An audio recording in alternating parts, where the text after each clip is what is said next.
Oh shit. Oh.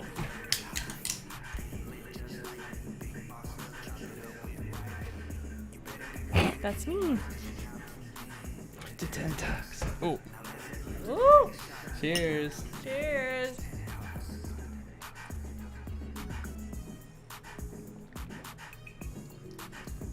Oh. Boom, boom, Oh. boom, boom, boom. Dude, oh my god. Rockstar is always the worst chaser. I don't know why I always choose it, but it's literally the worst chaser. Your headphones aren't too loud? No, they sound fine. These headphones They actually are kind of loud. Yeah. Or are we? I think we're loud. No, this one is yours. You could turn it down. Guys, first things first is the last podcast we did. A lot of people were saying like, yo, Yuri keeps... Oh, no, first things first is, boom, welcome to episode 31 of 10 Talks. Welcome back, campers. We are... Welcome back, campers. On episode 31. First things first that I have to double check before we actually get into this is to make sure that both of our mics are working properly. So let's double check that really quick. Ooh. Make sure to talk into your mic. Remember that. Okay, I am. Number one rule. I know. I've been really bad at doing that. They breathing heavy. Told y'all. What the fuck? What's that mean? All right, just let us. I'll keep the chat up a little bit. Let us know if the shit ever or the mics are too loud or whatever. But a lot of people have been saying, yo, you guys gotta turn your mics up. Gotta turn your mics up. So we finally turned the mics up. Yeah, mine was off the whole last episode. I don't know how the so fuck we're that sorry. happened. Yeah. Literally, like I feel like we checked too, but we weren't wearing headphones, so. No, but we did a recording test. Like before we even started the podcast last time, I pressed record and you went to both mics, went check, and then on both mics the things was registering. So it's just like now. So strange. Wait, I think it is getting a little bit too loud. Yo, check. Oh my god, is that too loud? Screaming? Are we screaming? Is my voice getting distorted by fucking how loud the shit is? I'm not gonna be reading the chat during the whole time, but just temporarily. Let me know what you guys think in the chat about the mic volumes. I'm gonna have to adjust this later on. This is the reason why podcasts have so many people working for them. Yeah. It's because you have to check all this stuff, and then for us to check all this stuff while doing the podcast completely ruins the podcast a little bit. I know. We get a little bit too distracted. But we gotta do what we gotta do. Eventually, we'll get there one day, babe. But at least we have you. At least you're knowledgeable about this stuff. Imagine being a person who knew nothing about. I know, this, exactly, you know? Exactly. All right, a lot of people are saying no, it's good. Okay, perfect, fire. Yeah, exactly. And you know what's funny is I have had like maybe like 10, 20 people DM me, hitting me up saying like, yo, dude, like I'm trying to start my own podcast. Like, can you come through and help me set it up or whatever? And they always use this term, help me set it up. You know, it's like. Mm-hmm. I've never had a person hit me up saying like, yo, dude, I'm trying to set up a podcast. Can I pay you for your knowledge, you know, like to help me get all this equipment and set it up? A lot of people think it's just like, oh, this guy knows how to do it, so he'll do it for me for free. And it's like, no, it takes hella time for me to, you know, do all the fucking work for you to get all that shit done. It takes time and shit. And like, I don't know. I have had to explain that to people before where like, this is something you get paid for. Yeah, you know, it's like skill. To be honest, it's not that crazy of a skill to develop. Like no, but you did dedicate hella time. Yeah, exactly. It does take time. Yeah, it's not something you could learn overnight. You know, so, you can watch a YouTube video and not understand the full video the next day. Therefore, your time is valuable. Mm-hmm. Therefore, you should be getting paid for your time. I deal with this all the time doing hair. You know, like everybody thinks that you're gonna give them that jug ass discount because you're their friend and you know how to do hair, but it's like I've spent this amount of money going to school for this. Like, hell no, you're gonna pay me full price. Yeah, too, exactly. girl. I didn't dedicate my life to this so I could do it for free. Yeah, you know, and that's where I went wrong. I do that so much with all my friends, and I think my boss just like totally like clicked that in my head where it's like, no, like you're literally gonna get taken advantage of all the time if you continue to do that. To be honest, like I agree with you where it feels weird to say that, but like I had to learn how to do that real quick. I remember during the Melrose days, like I had hella people just like ask me for all types of random shit, and then even one of the ones that really taught me the biggest lesson was like I had a close friend of the stream that we both know. I don't want to say his name to put him on blast, but this one dude hit me up saying like, yo, dude, like I like all the thumbnails and all the cover art you make. Like he's like, can you And then he didn't even ask, like, hey, can you make me this? He just immediately goes like, hey, I love all the cover art you make. And then sends me a paragraph detailing what he wants made for him. And I was like, I looked at it and I was like, I get paid to do this, you know, like, how much are you trying to pay me to make that thing for you? And then the conversation ended there. I didn't want it done anymore. And I was just like, you can't hit up people like asking for this whole fucking list of things to do and expect them to do it for free. It's like, it doesn't take a second to do, you know? Exactly. And that's the shit that rubs you the wrong way, right? Like, that would have like totally turned me off. Like, what the fuck, dude, do you think you are? Like, you haven't hit me up in probably like years, and now you're gonna hit me I know up for exactly. this. Hey, could I have, dude, you want to hear a funny message I got? This person randomly, I was gonna show you this message but I forgot to. This random person DM me. His name, I don't want to say his name to put him on blast or whatever, but I don't recognize this person. I do not remember this person from high school, but this dude DM me saying like, what's up, Yuri, this is blah blah blah from high school, like we went to high school together. Can I, he's like, I feel like he said literally, this is me from high school, blah, blah. I feel like I'd be a perfect third person before you and Rylee to have on the podcast. Can I become a permanent co-host? What? And then I look at his pictures and I was going through his Instagram. I was like, I have no idea who the fuck this is. Like, what makes you think that I don't even remember who you are, but much less imagine I remembered who you are, and then you DM me like 10 years after high school. It's literally been like 10 years. And then you're like, hey, can I, be a part of that thing you've been working on for like 5 years? No, I don't fucking know you. I don't remember you, dude. I don't remember you at all. It's like what the fuck? Yeah, like what? Why? Like what were you thinking when you hit send? And this is what this is what I'm saying is like in life, it's so easy to talk to someone and then, you know, think like, oh, this person got common sense. You know, they got it all figured out. But then like, you quickly realize in life that there's people that aren't self-aware. Yeah, it's like how little self-awareness do you have to think that like we do this podcast from our home. Like if you keep up with our podcast, you know everything about it. We do this podcast from our home. It's fucking thanks to the people who watch this podcast and the patrons that are able to do the shit that we do today. And we've been grinding on this for a minute already. And it's like you would have to come to our house every Sunday and do a podcast with me and my girlfriend. Like that's who are you? It's like you have to be close to the both of us to even want to do that. And I have no idea who this guy is. I thought it was so funny. Like if it was a close friend, I could see like, oh yeah, okay, maybe we could try that out. But yeah, a rando, hell no. A rando? A rando from high school that you don't even remember. That's what I'm saying is like I don't even fucking remember this person. Like it'll be better if like it was like, hey, this is me. We were best friends. It's like, oh yeah, I remember you, dude. Yeah. Like yeah, you should come on for one of the shows or something like that. But like not, hey, can I be a permanent co-host between you guys two? That'd be sick. That's hilarious. What would we talk about with him? It's like it's so. That's what I don't understand. So Luffy, no, Luffy, get off of that. He's gonna fuck up all our shit. I know. Look at Lola. She just got all scared. Either way, I feel like the first thing we should talk about is the obvious, which is that your haircut. Yeah, I no longer have what's it called?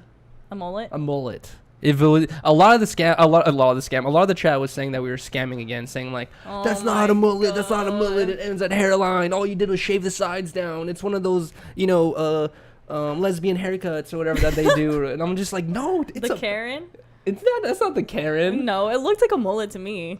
It looked like a mullet or a thick ass mohawk. Well, can I say that I went to a barber today, and even the barber, when I sat down, he's like, "Are you trying to keep the mullet?" And I was like, "No." I was like, "The point of me coming here is to get rid of the mullet, dude." Oh my god. But anyways, the reason why I had to even out the back was because we were originally gonna shave Yuri's head off, and as soon as I started to shave the back of his head, the clipper stopped working, and it literally pulled out all your hair. I know, that fucking hurt.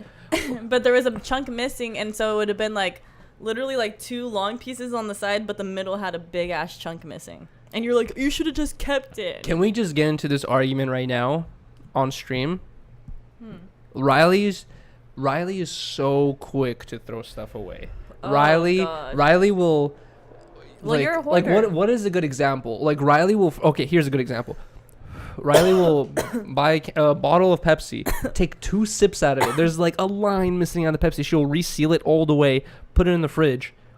2 days later, You'll be like, hey, here's this Pepsi you took 2 sips out of. No, it's flat. Yeah. No, it's flat. It's like, no, you'll open it, it goes, it makes all the same noises, has the same amount of fizziness. You're like, no, it's fine. You're so I guarantee you to throw stuff away. No, I guarantee you the chat will agree with me on that one, that you have to drink a soda you pop open that day. Oh my God. Otherwise, it's going to be flat as fuck. Even if you left it in the fridge like a couple hours after, it loses its bubble. You live in a fantasy world. No. Where in my childhood, I'd still be finishing a Pep. We would Well, have I a would too. we would have a Pepsi that's like this much in there out of a 2 liter, and it's been in there for 3 weeks, and I'm like, Yeah. I'm like, fuck, and I'm taking the fucking fizzyless Pepsi just because I want something sweet, right? Can't do it. I need the bubbles. But it still has bubbles. But either way, Rylee shaved my head with the, what is it called? The shaver? With the, I don't know what the hell it's called. Clippers. And then the clippers broke. And I was telling Rylee, I'm like, hey, and even the chat was saying like, hey, the clippers are jammed. Like, you can unscrew the thing and fix the clippers. And you're like, no. We can't fix the clippers. We have to throw them away. We have to throw these $1,000 clippers they're away. not, okay, first of all, they're not $1,000 clippers. They're probably really cheap clippers. I got them. Clippers are, how much are, I've never bought clippers in my life, but they have to be at least $100. They're probably less than $100. I bet you all. But I got them in beauty school. They're hella old, and I know a bunch of people who had the clippers there that rusted up super fast. So I already knew they were fucking janky. I'm surprised they lasted me this long. I bet you. How much do you want to bet that all I have to do is unscrew some screws and Try. then like and go and like maybe tap it and then boom, it'll work again. And we could have maybe done that on stream yesterday. Well, I don't know. It might have been kind of boring to watch me take apart a freaking a clipper. Nevertheless, I tried to give Yuriy a mullet with Oh, scissors, yeah. and it was a big fail. Everyone loved it. I just didn't want to continue. Like, I knew it was going to take me a long time to, like, actually for real cut your hair. So I just, like, said fuck it. Gave the effect of the mullet. No, the whole time in the mirror you're like, damn, baby, looks good. Blah, blah, I like the mullet. That's what you do to your customers, huh? Even when you're fucking it up, you're like, ooh, oh, damn, girl, this shit's hot. This looks so cute. Bitch, you gonna take my man with that hair. Blah, blah, blah, blah. No, I liked the shape of the hair. Like, I liked the look. But it just needed to be cleaned up. Like, I wouldn't have been mad if you would have kept, like, the length of it and, like, no, because made the sides, like, all faded. What makes a mullet is the ruggedness of the hair along the sides. Is what makes it's like all fucking looks like a raccoon or something like that. It looks all fucked up and shit and like all shaky. And if I had got it cut like all perfectly into that mullet thing, I would look like Justin Bieber. Everyone would have been like, oh, he's doing the Justin Bieber. He's leaving a lot of hair on top and shaving the side. That's even what I did now, basically. I didn't want to do this. But it's like, this is the problem I have with barbers. Is like, I tell them, I want the same thing all around. I want it like even. You know what I mean? Maybe a little fade up, but I want it even. And they're like, oh, so you want a 1? And I'm like, no, I don't want to look like I'm a skinhead. I just want it to look like nice amount of hair all across. And then, boom, this is what I get, the Justin Bieber, every time. This is what you got to say. I want a buzz, but I want it faded on the sides, and I want to get lined up. A buzz with the fade in the lineup. Mm-hmm. I hate this. It's like ordering from Starbucks, dude. You got to know some secret language. But I love it. I love the fade. It looks so good. You know what I miss? There was this one lady that I would go to get my haircut ever since like 6th grade. I was going to this lady for $7 haircuts, for $7 Yep. haircuts from 6th grade all the way to like 19, 20 years old. And then that place went out of business. And I was like, fuck, what do I do now? Because I would go in there. They had this whole bunch of pictures of faces and haircuts, and there was like a number 8, and I was like always like, I want the 8. Like, it was that easy. I just saw it, I was like, I want the number 8, and then boom. And then ever since then I've had this issue of explaining what I want to a person, and I don't know shit about hair, or I don't know what a 1 inch is. Like, what, I can't imagine like 1 inch of hair. Like, when I hear 1 inch, like a 1, I think like this, and I'm like, that's a decent amount of hair. I feel like this is a 1. But then no, this is like a 1. Yeah, that's a 1. That's what confuses me. How is that? How is this a 1? It's not inches. They're just the sizes. That's so confusing. I thought it goes by inches. When I hear, oh, I'm gonna give you a 1, I'm like, okay, that sounds decent. And they're like, I'm gonna give you a 2, and I'm like, my hair's not even a 2. Well, I'm gonna tell you, I've never understood men's haircuts ever. That shit was way too confusing for me. I avoided them at all costs. I think I did like 1. Can I just say that in the back of my, when I went to go get this haircut today, in the back of my head, I was thinking, should I do a random stream? I was thinking like, should I just go in there, ask the guy like, hey, you mind if I stream this? And if he says okay, I just hop on YouTube Live. But then I was thinking like, I don't want to like, I don't know how what the people like. The people that tune into all the streams, like, I don't know exactly what they think. Like, in my mind, the way I think about the streaming thing that we do is do the best streams possible when we stream, because we don't stream often. A lot of streamers, everyone knows that if you stream, you have to stream consistently. Because we both have full-time jobs, it's, like, almost impossible to become super consistent other than doing 10 talks every Sunday. But it's, like, since we stream very sparingly and randomly, like I want every stream to be something cool and interesting, like the 24-hour stream, the Bachelorette stream, which I want to talk about with you too. Oh shit.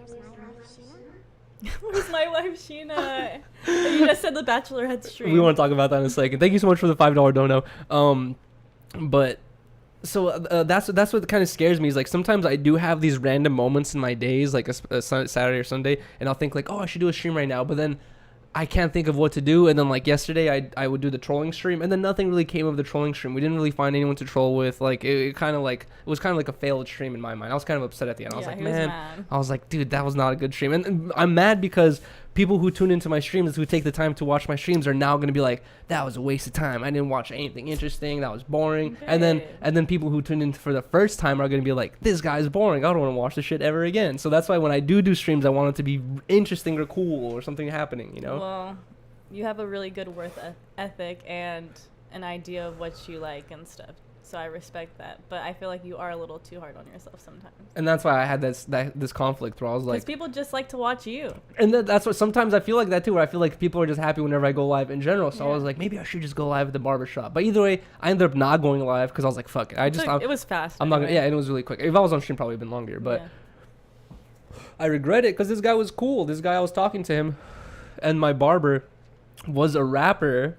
He was a rapper who had a YouTube channel, and I guess he still has it, but he said he stopped uploading. And he said he built his channel to 300,000 subscribers. He said at his peak, he was making $7,000 a month in ad revenue. He said as soon as he hit $7,000 a month in ad revenue, he quit his job to become full-time YouTuber. And then Adpocalypse hit, and then he lost all of his monthly ad revenue, and then became a barber again or whatever. And like I was just like listening to his story, we were like talking, chopping it up, and I was like thinking like, damn, this would have been a good stream conversation. Like this guy's interesting, knows about all this stuff. See, but and then I was like, god damn it, I didn't really stream it. See, you just got to take the chances. Dude, it's so funny like seeing the difference like with maybe just like what has to do with skill, because I've had this thought with other barbers, but I definitely had it with this guy today, is when he started cutting my hair, he was just going like, he would put on like one size, go put on another one, go and like it doesn't feel like there's any method or like certain amount of like hair he's trying to get. It just feels like he's going like really quick the whole time. I just felt like he was going super quick. Only when he did the razor blade that I feel like he was like focusing on a certain spot, but all the rest of my hair, it felt like he was going like all willy-nilly random. And I was thinking like, I bet you as soon as his haircut's done, I'm gonna see one of my friends or something like that, or you're gonna be like, babe, it's so uneven, it looks crazy, blah blah. But then I looked at it, I was like, damn, it looks nice. Like, and the whole time it felt like he wasn't even trying. Like he was just going like all random. No, it looks so good. It was like perfect. And I asked him, I was like, how long have you been cutting hair? He's like, since 15. Oh I was like, God. holy shit. Yeah. I was like, have you always been using the razor blade? And he's like, yeah. I was like, since when? He's like, since 15. I've been using the razor blade. Damn. I was like, that's crazy. At 15 years old, giving your homie a lineup or something with a razor blade? That's so scary. Dude, there's girls like that too that I went to beauty school with that just been doing hair forever. Like just for a long ass time? Yeah, and they were just like the shit in beauty school too, because they've just been doing it for so long. So that was probably him. Mm-hmm. But I feel like men's haircuts is one of those things that once you get it down, like it's like riding a bike, just hella easy for you. Yeah, probably. Because it's like you're doing the same shit like every 30 minutes. And we were talking about this whole like, you know, gaining a skill thing earlier, and I think the same thing applies to learning how to do hair too, but with like, we were talking about like me learning about computers and like podcast shit or whatever and audio stuff and all this video stuff. There's so many different things you have to learn about to like start up a podcast by yourself without asking anyone for help. And it's like the only way to learn all this stuff is like, you're not ever gonna think like in your mind, what happens when this doesn't work with this, and search it up randomly. The only time you search up these like questions or figure out these problems is when you run into them. You know what I mean? So it's just like only after years of doing stuff, or like a year or months of doing something, where you run into all these issues where you're like, why aren't my headphones working when I plug them into here? And then you realize, then you learn that lesson. And the next time someone asks like, hey, I bought this machine and my headphones aren't working, you're like, oh, it's just because you have to do this, blah, blah, blah. And it's like funny, like where every mistake you make is like, or thing that you can't figure out is like something that helps you grow as a person later on. Exactly. Or in that field, you know? Yep. I don't know, well, you never watched Dragon Ball Z, but Goku used to always have this, I think it's you don't know anything about Dragon Ball Z, huh? No. There's people, right? There's normal people, and then there's the Saiyan race, which is like they're people, but then they can become Super Saiyan, which means like they can become super strong or whatever. It's like they start glowing and shit. And Saiyans have this like saying that says like every time they lose a fight, they become stronger. And it's like you can apply that to life. Ooh. You know what I mean? Where it's just like every time you run into some sort of issue, like Let's technical get that issue. tatted on us. You can get that tatted for a Just stream if you're down. With No. my name as a logo on the top. Really? By No. Harmonious. By Harmonious, quoted by Dragon Ball Z, No, I fuck with that. written by blah blah blah blah. That'd be funny. Oh shit. No! Oh my god, wait, hold on. I need to pause that. Wait, hold on. Give me 1 second. Man, this is coming back to haunt me. Is this a nightmare? Really, Prideful Wine, thank you so much for the Really? $2 but we can't be doing that in the middle of a podcast, dude. The 77777. It's a good number, though. It's a lucky number. Yeah, it is a lucky one. I had, bro, are those real things? 7 sextillion? Cotillion? Cotillion, badillion. What is it? Are those real words? I think so. Anyways, what were we talking about? I have no idea. I forgot. But oh my god. we should get into the Dragon Ball Z. the Dragon Ball Z thing. I already basically expressed my point Okay, about well, I liked it. that. What, the point that I was making? Right? Everything you lose makes you stronger. Exactly. Same thing in like skateboarding. It's like every time you try a trick and you fuck up on that trick, it's like, yes, it's frustrating. You're like, fuck, god damn it. But that's one more of those tricks you tried. You know what I mean? So it's just like before you know it, you tried that trick 10,000 times. Yeah. You know? Life lessons. And it's like you're not ever going to get to the point of trying something 10,000 times unless you fuck up 9,999 times trying it. Gotta make mistakes. To grow, baby. Basic life lessons from 10 Talks. I know. You're welcome. If you guys didn't know most this basic already. life lesson. I know. That should be our fucking podcast. Like, the other day, I think it was like a month ago. I don't know why. I was like, sometimes like I get in these like weird like emotional states, and then I remember one time I got into this weird emotional state where Rylee and I the day before were talking about life and death and all that stuff, Oh, God. and then I was just thinking about how like this is our one. It's so easy to say YOLO. You only live once. This is your one chance. But then like think about it. It's like billions of years passed by until this one moment where you can experience life. You know, it's like one time one of my friends told me, he's like, have you ever seen a clock that has like hella extra decimals? Like, you know how there's a clock that says time in minutes, and then there's clocks that say time, minutes, seconds, milliseconds, and all that stuff. And then you know how you see the milliseconds going 1, 2, 3, 4, 5, 6, 7, 8, 9, 10. It just goes like 1 through 10, hella quick. And one time my friend was telling me, he's like, a human life is basically like a millisecond. You know what I mean? Like that's all you see. It's just that one that pops up for like a millisecond. Boom, that was your life in the scheme of the universe. So it's just like I remember one time I was just thinking about that, and I made an Instagram post going like, dude, like I forgot what I said, but I was basically saying like you gotta cherish life. You know what I mean? This is your only chance to exist, do anything. You know what I mean? Like no matter what it is, this is your only chance to do anything possible. After this, There's nothing. There's not like imagine trying to remember before you were born. There's no emotions or memory or nothing. That's what death is going to be like. There's no processing of it because there's no one to process it anymore. You know, so it's like I remember I made an Instagram post saying like something along those lines, and then I got hella DMs going like white boy discovers life for the first time or some shit like that, or like it was basically like such a basic lesson, but it's like something that a lot of people overlook. I feel like, you know what I mean? You don't really sit there and think about like this day is my, you know, it's like I'm never gonna have this day again. I know, and it trips me out. And you gotta cherish it and do the most you can and do stuff. I know. And not be lazy. But at the same time, being lazy is also living life, just relaxing. You know, just like just chilling. enjoying the time you can. I know, it's scary. It scares me a lot. What, death? Dude, I remember when I was in second grade, I think was my earliest memory of me processing the thought of death. And I remember like, it was summer, and I remember it was like summer of second grade, and then every summer since then of like school, I would always get into this depressed period of thinking of death. Like I would not look forward to summer, because I remember every time summer came, I didn't have the distraction of school and my friends every day, and I would start pondering life by myself at home as a little kid, and I would always start thinking about death. I remember like always talking to my sisters, just like, what happens when we die? Like always asking these like crazy questions, just like always so worried about it. But then I feel like the more you think about it, it's like, I feel like it's bad not to think about it or talk about it, because the more you think and talk about it, the more you figure it out and realize like, it's like, you get a little more comfortable with it. Exactly. I don't know. I always hear that the United States is the one country compared to other countries that talks about this stuff the least. It's like in India, they burn people right by the river and throw the ashes into the river. You know, it's like death is such a natural part of life out there that everyone sees it. It's not hidden. You know what I mean? It's like we have someone. It's always hidden behind closed walls what happens to certain things, and you know, certain situations. Like out in other places, it's way more open. You know what I mean? In my village, my parents told me that the ritual in my village is when someone passes away is you bring them into a room, and then you can never leave this body alone. Someone has to be sitting there chilling with the body awake. You can't be asleep either. Someone has to be chilling there, and you could switch off. Like I can do 5 hours, you can do 5, this other dude does 5, but it has to be family members and shit. And someone has to chill with the body for like 2 or 3 days. I think even up to a week before you bury it, because it's like that's how long in their culture, that's how long it takes the soul to transfer away and leave, and like they want someone to be there the whole time. You know, it's like.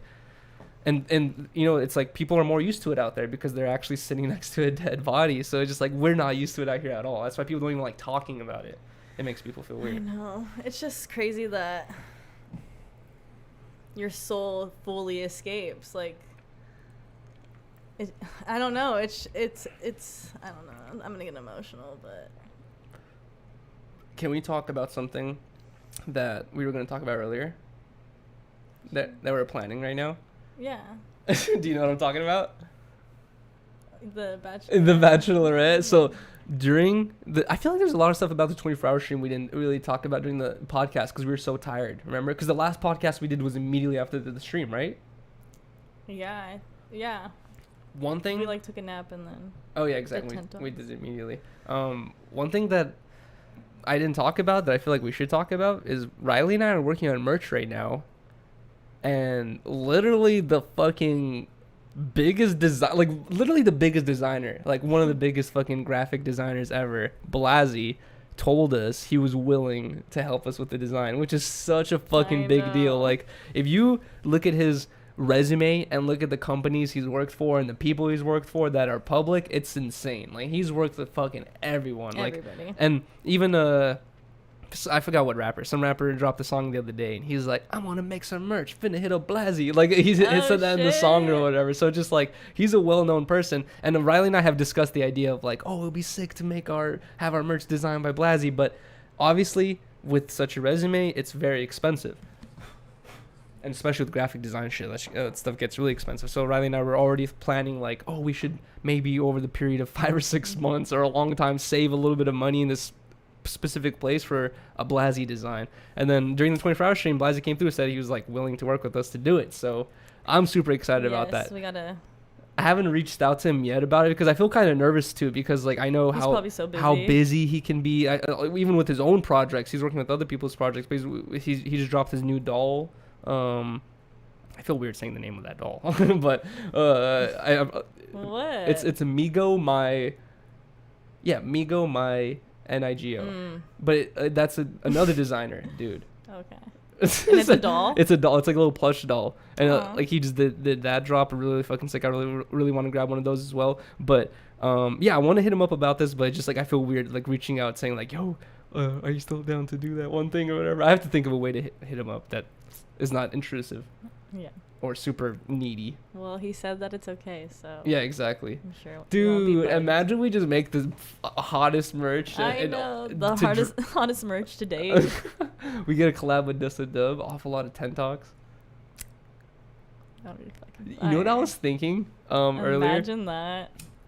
It's all brown khaki, and army green. Army green, why? Oh, because of the Ten Talks. That's a good idea. Or tan. Dude, that shirt you really like, the Thuggish Ruggish shirt, that camo thing. What if we did a camo shirt? Yeah. And then everyone forgets about Bape, and they just start buying Ten Talks. What about a tan, like this? That would be color. cool. I like that color. I like that tan. I got this shirt from this bike company called Golden Days. Yeah, I love that. I love that color. Me too. But you know what I noticed about that color is when I was on the listening to music stream on the No Jumper channel with Adam, like I think 2-3 weeks ago, I was wearing that shirt and I was like so far away from the camera that I was like, the quality is starting to become a little bit less because I was really far away, and the shirt was the same color as my skin. And I saw people in the chat saying like, "Is he shirtless? Like, is Yuri shirtless? Is Yuri naked?" Because it's the same color as like my skin almost. It's like that perfect color of tan.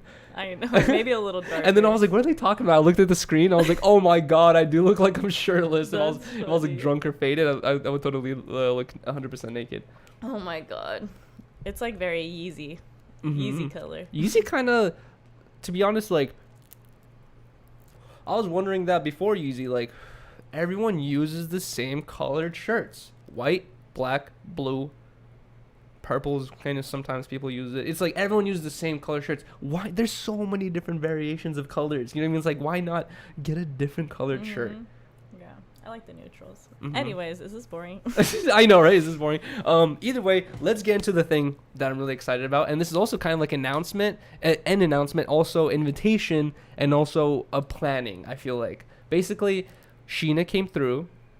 I forgot who. Someone donated $5 saying, where's the love of my life, Sheena? I don't know where she is right now, but but we asked her. We were like, hey, we've been planning and thinking about doing a Bachelorette stream. And the original idea was to use one of the girls who watches the streams consistently or something like that. But everyone fell in love with Sheena, and I feel like it would just make sense, because the whole chat was so excited about her. And I had Rylee ask her, and she said she was down. So I feel like she'll be like the perfect contestant. She's so funny. She's easy to talk to, so I feel like she's not going to make it awkward at all. But the thing is, we have She'll be perfect. If you guys are interested in becoming... how many... Let's think realistically. How many contestants should there be? I was thinking 7 or 10. 7 or 10? That's kind of a lot. This is going to be a long stream. What do you think, 5? 5 is so little. 8. 8? Why not 7? 7 too little? Oh, it's 8 even. 8's a good even number. Okay. It would be weird to start off with an odd number. Should we do what Love Island does and throw in a random dude and be like, well, the guys, bombshell? The house phone, the bombshell. Halfway through it. I'm here to stir some shit up. But either way, if you guys want to join it, just DM me or Rylee on Instagram for now. We're going to set up everything on Discord, hopefully. But DM Rylee or me, our Instagram tag, or our Instagrams are in the description below. To date our beautiful Bachelorette, Sheena. Exactly. I want to make a promo video as well to post on Instagram. Yes. Of like being like, yo, date Sheena right now, blah, blah, or I don't know, something about dating Sheena. But basically, I don't want it to be just a speed dating thing. Obviously, there's going to be a portion where Sheena has to talk to each of the contestants for like, I don't know, 5 minutes or 2 minutes or something like that, just to, get a conversation going and talk to each other. But I feel like there has to be, number one, so let's say there's 5 challenges.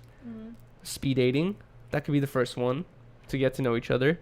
Talent competition, I feel like has to be one of them. I want to see what the guys' talents are. I want to see these guys. You're not impressing me. You're impressing Sheena. Yeah. She's making the choice here. Definitely a talent portion. I was thinking of doing a bikini contest where they have to wear like swimsuits or some like, right? Yeah. I don't know. Is that weird? I think that would be funny. Okay, so bikini portion contest. What else? Introduce the parents. Oh my god, that would be okay. That should be one of the or like your close friend that would like represent you.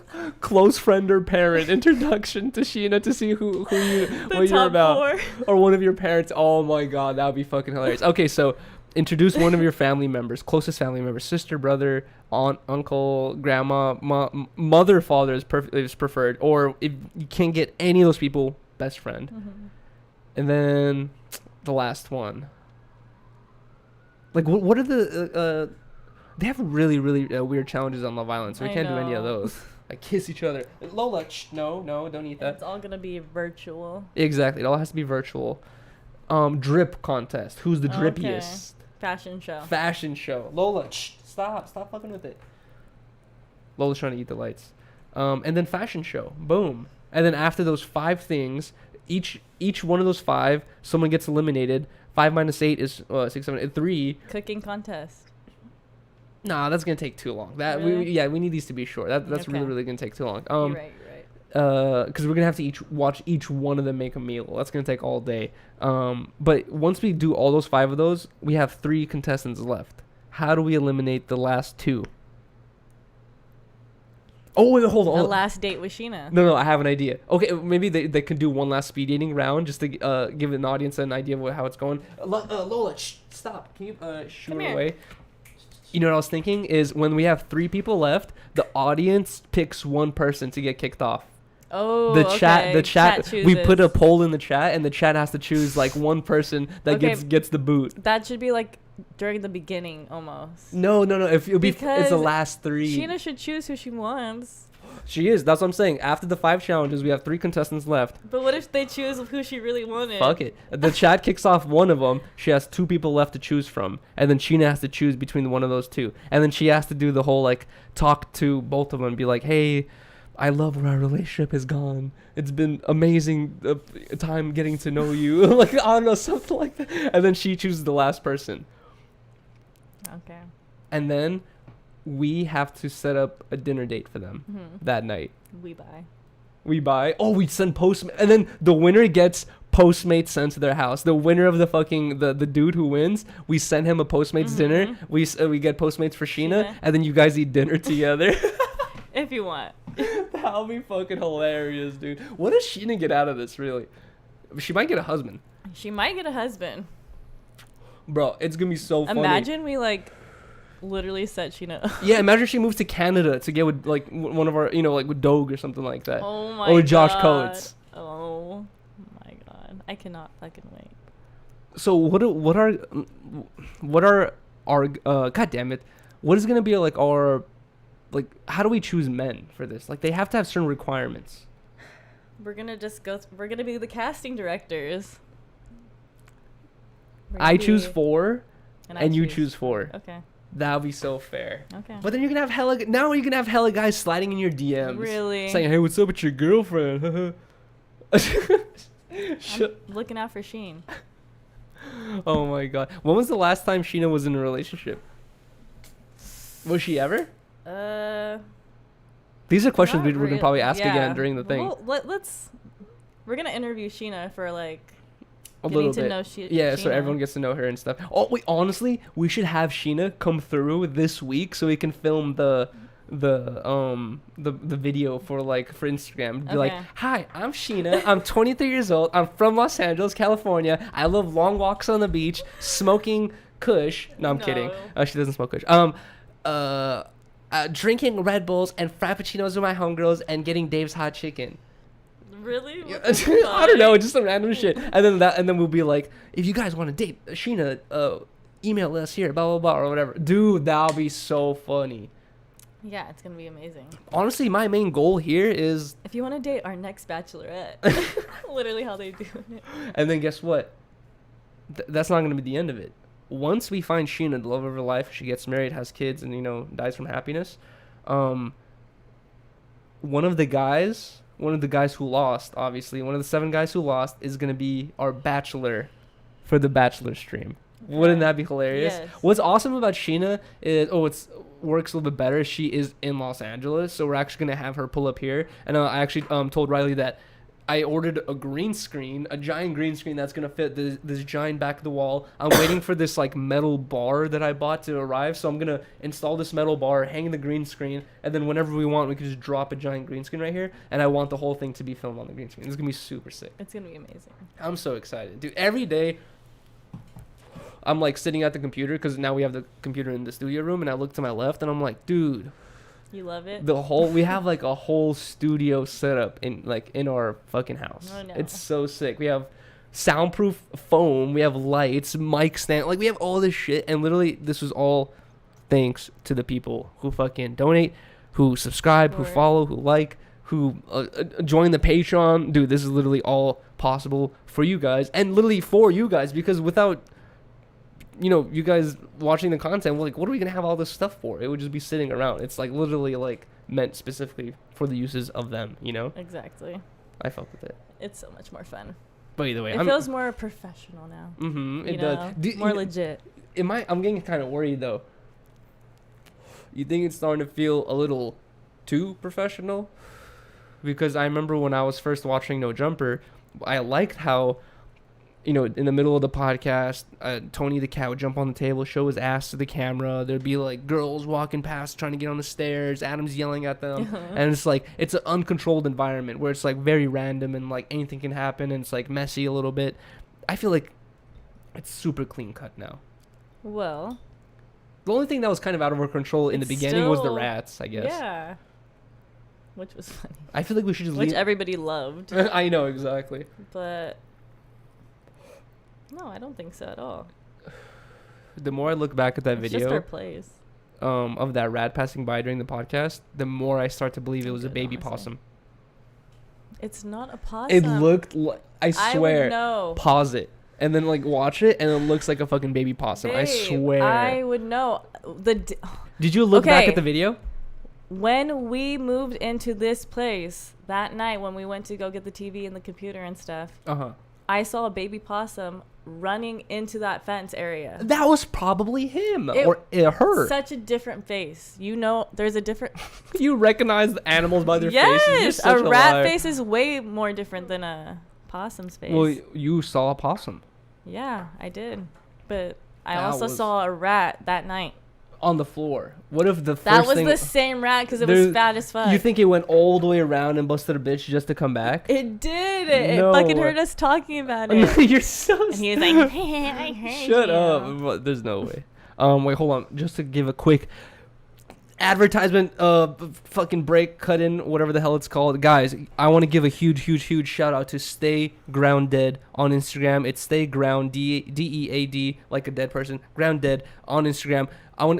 They have sponsored this episode of 10 Talks as well, and I want you guys, if you guys can, or if you're into, basically, let me just explain what the hell they're about. I'm so fucking high.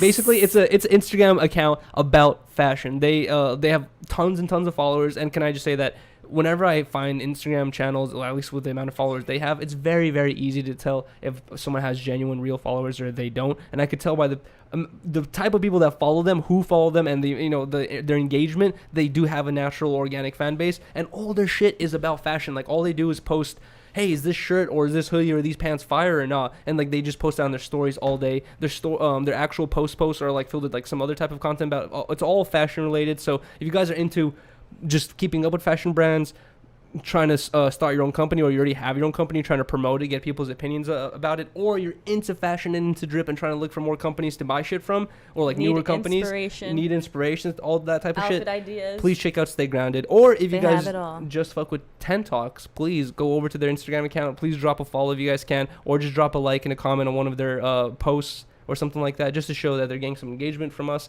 But huge shout out to Stay Grounded on Instagram. Thank you guys so much for sponsoring this episode. Thank you. They're the only company that fucks with this. We love them. I fuck with Stay Grounded. I still don't even know who I'm talking to when I DM them and stuff like that. It's like the head honcho. Who is the head honcho of Stay Grounded? You're in cahoots. What if it's like Chet Hanks? What if it's like some celebrity and I'm not even knowing? That'd be fucking crazy. Would you leave what me? What else do you have? Would you leave me for Chet Hanks? Really? Yeah, his son is Tom Hanks. His son? His father, sorry. His son. You guys. Once again, Rylee has no topics written down. How many do you have? One or two? Just say what you got. Okay. Why do you have to throw me under the bus? I'm not trying to. Okay, I'm not trying to throw remember when we had that time period where Yuri didn't bring topics for like 3 weeks in a row? It was not. It was like 1 episode or 2 episodes max. Okay. Well, I'm sorry. I do have stuff written just in case, but I feel like you actually have stuff with substance. I have 2 random things written down. Oh, God. One of the things I have written down is something that I try not to talk about, which is like, this is me being hypocritical and like talking about. It's like, okay, so this is about H3, the H3 podcast. Obviously, they're very popular. A lot of people watch them, and I feel like a lot of people watch us probably watch them as well. I think, I'm not sure, but Ethan does this thing all the time where there will be some popular person, right? He'll find out one tiny little thing that he doesn't like about them, and then instead of going like, oh, that's weird that they did this one little weird thing, he'll be like, this person's evil. We need to, why are these people sponsoring this person? Like, it goes full ham. Like, on whoever he doesn't, like, slightly like or finds out bad news about, he goes so ham. And honestly, like, watching his podcast so many times, he'll bring on guests or he'll bring on people via phone, and they know his stance on certain people, and, like, they don't take the same stance. There's, like, a lot of people that come on and they'll be like, hey, FaZe Banks is actually a chill guy. He's not an idiot, and stuff like that or whatever. And, like, it's just crazy to see that he takes these crazy, super serious stances. And one thing that he was recently talking about on his podcast was he was getting super mad at people doing the coin pump and dump, which is evil and it is bad, which is like basically like you start some sort of coin, which is basically like a stock, and then like you basically start a coin like the Tentox coin. I tell all of you guys like, hey guys, this Tentox coin is going to the moon, like Rylee and I are trying to fucking start this thing, blah blah, let's get everyone together. You guys all put in like whatever, like $5-10, like a little money at a time. It accumulates to this large amount, and then our stocks go up in price because we already had hella money in there. And then as soon as we make the announcement a couple hours later, we sell off all of our stocks. Boom, we make a bunch of money. And then everyone who put their money in there is like, that's it. They're just going to lose money from then on, from there on out. It's like they're not ever going to gain money. They basically are like going to lose all that money. And it's super fucked up. A lot of YouTubers have been doing it. H3 has been going out of his way to call out every single person he can find who's been doing something similar to that. And then even on top of that, he's been calling out people for like I think he's even called out people for like NFT shit. But like, the main thing that he's been calling out people is like for the pump and dump thing. And as I'm like watching that, the whole time that like this thing was going through my head, where I was thinking he created his own coins. Like, I'm not sure if you remember, but like half a year ago he made Ethan coin, Ela coin. He did? Yeah, well, not a coin, it was an NFT. But he made like an NFT of everyone in the crew.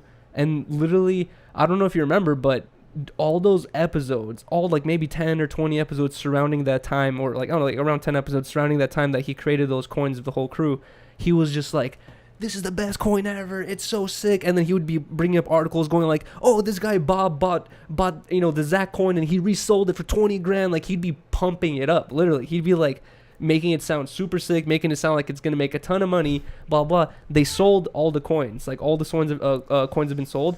They haven't talked about it since. I haven't heard them talk about and even mention it. You know what I mean? And like literally the only people driving up the price of those NFT coins is their podcast. So as soon as their podcast, as soon as they specifically stop talking about it, who else is going to care? You know what I mean? Like, no one else is going to be trying to get hyped about this thing that they're not even hyped about anymore. So it's just like, I thought it was really funny and ironic and also hypocritical, where they're calling out all these dudes who are doing the pump and dumps when they, if you really think about it, they kind of did a similar thing. They made these NFTs, which NFTs cost zero money to make. You know what I mean? Maybe there might be a couple charges for getting your NFT on a server or like creating a thing or whatever, all that, a wallet and all that stuff. But in reality, it's like there's zero cost. You sell an image, a digital image, which is like, it's intangible. You can't touch it. It's like nothing. It's literally just information on a computer that can get copied and pasted, but you can't really, because it has like a code attached to it. But either way, they were pumping it up for a long time, sold it off, made a ton of money, haven't talked about it since. And now they're calling out all these people for doing the same thing. I thought that was super hypocritical and funny. And it's like, I think he's known for being hypocritical. And you know what I did notice after we started watching their last one, where it was like, I'm sorry, Ela, and they like started with that like little skit. I was like, why does he like literally say the same shit about the same people every single time he can. Like, his jokes are about the same thing that's old as fuck about the people he doesn't like. I know. I think that's just so weird. And it's like the way he always did the same thing. Like, the reason why I became a fan of Ethan is because of his videos back in the day, which is him roasting popular YouTubers like the Elsa and Spider-Man, like, and all those stuff. But he roasted them in a funny way, where he wasn't going like, he wasn't taking it like to this crazy cancel culture literal level, going like, this is terrible, like, why are they doing this, they should have all the sponsors taken away, blah blah. He would like be clowning them, going like, well, like, I'm gonna have my kids watch this new show, like, and like, what are they watching? And then he would just make jokes about it, and like, and the jokes in itself would make a statement saying, this is weird, why is this on the channel? And then something would be done about it. But like, now through his podcast, he just takes these like crazy stances, and you're just like, even as a fan, like, or a person who enjoys the show, you're just like, that part is unenjoyable, you know what I mean? Because it's like you just trying to flex. And also, one thing I noticed is like, Ethan self-admittedly is not a physically fit person, you know. He's not the type of person you expect to get in a fist fight.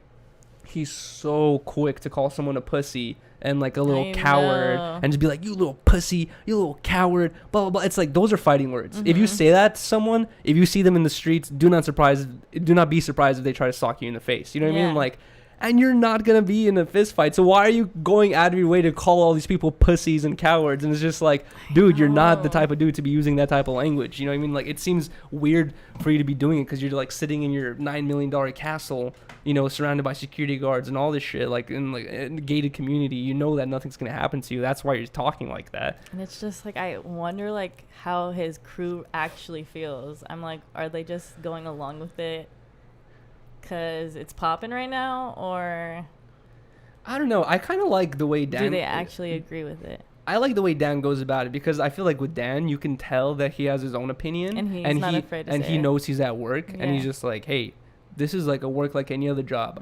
When I was working at Starline, there was a million things that I thought was stupid, but I couldn't go to my boss and be like, this is dumb, I'm not doing this. It's like, you're gonna get fired. You know what I mean? So just like in this job, he understands like, I have to hold a certain opinion to like, you know, not cause any friction or anything like that. But I do think about that sometimes. I feel like this is me being super conspiratorial and just like, I can't think of the word for it, probably because I'm smoking a joint, but just speculating. This is me just speculating, but I feel like Ian would be the one to flip. You think? And make a cancel Ethan video. Damn. Yeah, I kind of get that vibe. Especially with his girlfriend being a part of the things now. Like in that video you're talking about, where Ethan's going on and he's making jokes. You know, he's basically, the joke is, let's do these fucked up things, and they're like, no, let's not do it. And the joke is like, these things are fucked up. You know what I mean? Like, it's not that these things are to be joked about, or these things are fun or funny. It's like, the joke is that, or it's just in a funny way to show that these things are bad ideas, you know? The whole time he was doing that, everyone's just like, oh no, that's a bad idea, like having all these reactions, and his girlfriend just sitting there like, dead face. And I was like looking at her, and I'm like thinking, like, in the back of her head, she's just like, this is so cancerous, this is evil, blah blah, this is bad, Ethan's this, Ethan's that. Like, I was just thinking that already. Like, I can see them linking up, like making some sort of video going like, cancel Ethan. Oh my god, that's me speculating. I don't know, could be completely wrong, I don't know anything about them. He's probably the most loyal, huh? You think so? Maybe. I did notice a huge change in his demeanor and the way him and Ethan like talk to each other. Like, once Ethan did, I forgot what he did. For a long time, Ian was kind of a little bit like the butt of the joke, where Ethan would like be like, oh, that's my unpaid employee, we pay him in a quarter a month, you know, and stuff like that. He'd always be making jokes about him, and it was kind of like, you could he was more accepting of the jokes and a part of the jokes, and like kind of a part of the conversation. And then at one point, Ethan did something where he like said something about Ian, or did something, and then the whole audience was like, that's fucked up, and they got super upset at Ethan for treating Ian a certain way, and like they came to his defense, and then Ethan basically had to make an apology video going like, I'm sorry, I treated my employee this way, blah blah. And I noticed that ever since that situation happened, their whole demeanor has completely changed, where it feels like Ian has like the upper hand, where it feels like he's like unfireable, and like, you know, like he can almost get away with anything. He doesn't participate in the show at all anymore. And he's so monotone. Yeah, he used to be way funnier, have more energy. Now he's just like, the camera goes on him. He's like, no. No. It's like weird now, you know? Yeah. It's funny. I noticed that. Well, I feel like Ethan could be very, very mean. Mean? Right? I guess. He says some mean stuff sometimes. Like, about Trisha? About a lot of people. That's true. That's what I'm saying. He just goes fucking crazy ham.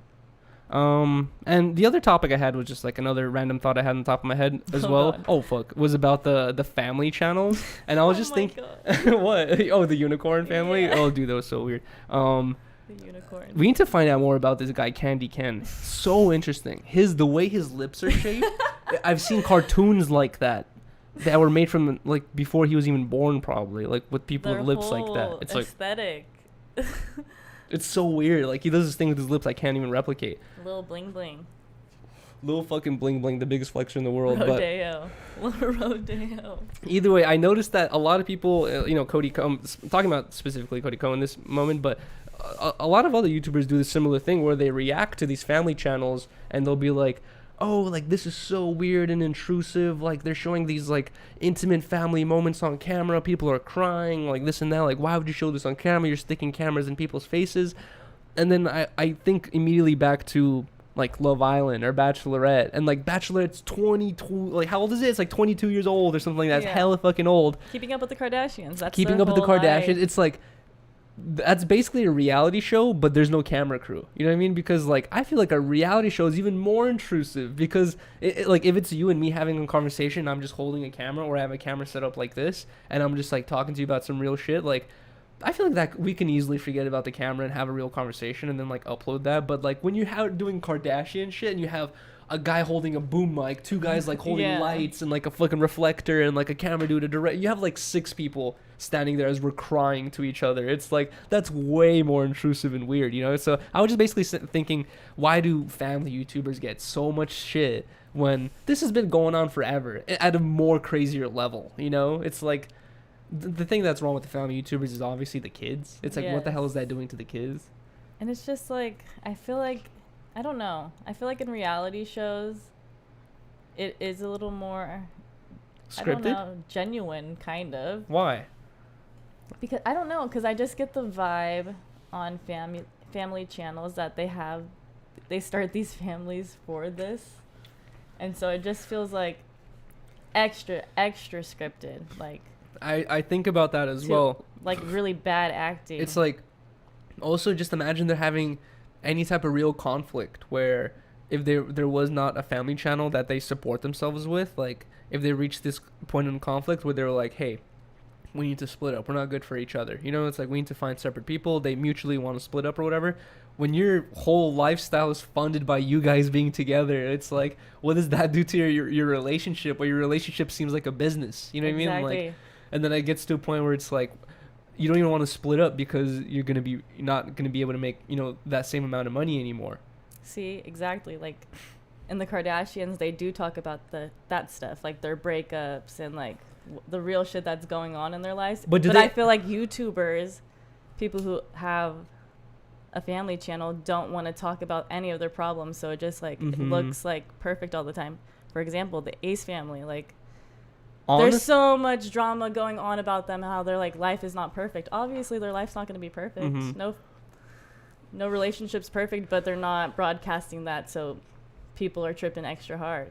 I'm wondering if like people like the Ace family, piece of shit, so fuck him. Wait, who? Austin. Oh, I'm wondering if people like the Ace family are actually making a mistake. Like I feel like I would never in my life watch an Ace family video because I don't care. You know what I mean? I just don't care with about any of that stuff. But if I heard that Austin and Melissa, Austin and Catherine split up, and they both like split up and they like, you know, divorced, and then they both had their own they started separate channels, like Catherine and then Austin's channel, I would tune into Austin's channel and be like, how is this guy coping with this, you know, relationship split up? Like, imagine they were continued daily vlogging, but as split up couples going like, hey, now I have to go to the lawyer's office. You know what I mean? We have to handle this shit with the kids. Who's going to keep the kids? Like, that would be so real. That would be a crazy reality show that I feel like they would get more views if you film every point in the process of there where everyone sees like, damn, like this is the split up, and then they both have their own separate channels. But like, I feel like they're just so scared to admit what's actually really going on in their lives. do you think Austin's really cheating on her? Yes. There's been so many girls who've come out about that shit, and I've seen one of the girls that came out about it, and that girl is known for lying. That was the same girl who licked this airplane toilet seat to get COVID and ended up getting COVID. You told me about this. So it's just like. But I do feel like I feel like he has, for sure. You think so? But yeah. You think she's? But she just defends him all the time, and it's like she just doesn't want to accept it. So that's what I'm wondering. Like, does she already have her own little like hubby? Because Vlad talks about this as well, where like Vlad talks about how not a lot of relationships, but there's many relationships you can refer to from back in the day. You know, like 50, 60 years ago, where people would stay together because of their family structure. You know what I mean? They didn't want to split up because it would ruin a lot of stuff. So they would stay together married, but they both knew that they had side pieces. You know what I mean? Like, they would literally just stay together for the kids and the family, but they would, you know, mutually agree that they had their own like side things going on. And even remember that show we watched about the gay dudes in West Hollywood trying to become actors? Oh yeah. What's it called?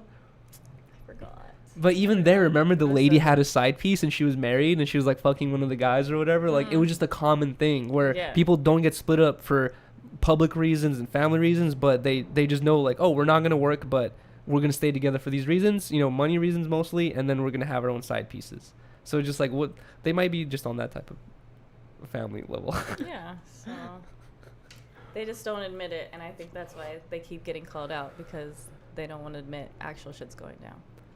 I don't know, but I don't know. Hypothetical situation. What if, this is not me, imagine you were in a relationship with someone, had a family YouTube channel with a kid, just like, you know, they do, and then you were able to afford a brand new Bugatti, and like you had a Rolls Royce and all these, a collection of cars, you had the nicest nails every day and like all this stuff, and then literally you find out he's cheating on you, and then you know for a fact that once you announce it and split up, that you're going to go from Bugattis and Rolls Royces and fresh nails every day back to, you know, like whatever lifestyle you grew up living as. Like, would you be like, no, I'm leaving this. This is not worth it. Yeah. You would? For sure. Yes. That's not worth it to me. That's cap. I swear to God. What the hell? Really? Yes. You'd rather choose. I would start my own shit too. And I feel like that if we're how easy would it be to have your audience move over to your own personal channel, especially for the girl? Exactly. So that wouldn't be worth it to me. That's not. It's like straight up disrespectful. That's no. Hell no. What if the reason is they're staying together for the kids? I don't think that's a reason to stay together. But you know what I kind of think about is like all the stories, all the drama alerts I've seen. I'm so glad my parents made that decision, because I wouldn't want to see them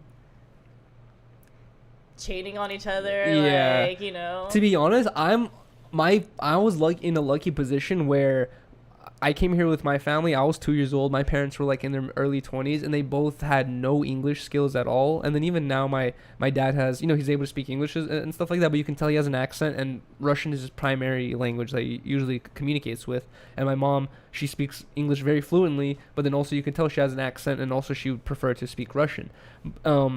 So like my parents have also, you know, like all marriages probably like my parents have also gone through their own like issues, where at certain moments I would think like, are they gonna get divorced or something like that? But then I feel like that's what limited them, is like the fact that they couldn't just go on fucking, you know, go to the bars and be like, hey cutie, blah blah, or something like that. It's like they're limited by their language speaking abilities and the people they knew and all that stuff. So they were like in a tighter bubble and couldn't, you know, find another partner. Like, what if my mom did find some fucking Russian hunk dude or some shit like that, or my dad found like some model chick or some dude? Could you imagine? Everything happens for a reason, though. So. Exactly. And that's why I've had this conversation before. I forgot with who, but like it's like people have brought this up before, where like they think that in the future, especially now, it's like if you live in America and you speak English, you got Tinder, Instagram, every social media platform you can think of is used as a way to fucking, you know, guys and girls to communicate and stuff like that. So it's just like your social bubble can be as big as the world around you. Really, you know what I mean? Like you can search hashtag Chicago and like, or just like, I don't know, it's like you can literally just like find people all over the fucking world whenever you want. It's just like, and the people have been saying, are monogamous relationships gonna last? Like, is it gonna be a thing of the future where people are just not gonna stay together because they have so many options? How do you feel about that? I'd rather stay with one person. Maybe it's just because I'm a jealous type, but I don't want you Me talking too. to other people. What Me the too. fuck? Me either. No. Hell no. You guys should have seen what Rylee wanted to wear before this podcast. I had to. I was literally. It was for our pictures. No, you were gonna wear it right for the podcast. Was cute. I literally was like, Rylee, are you ready? She's like, yeah. I'll go to the bedroom, and she's wearing this. It's like a corset that's it's like it's covering barely anything. No, and I'm just like, I was like, what? Are you gonna put a shirt on top of that? She's like, no, this is it. And I'm like, no. I was like, take that off right now. I was like, you are not going on the podcast with that. And that's why she's wearing this champion shirt. God, people are gonna be like, Yuri, chill. You think I sound too controlling? It's such a big. This is the women and men double standard where.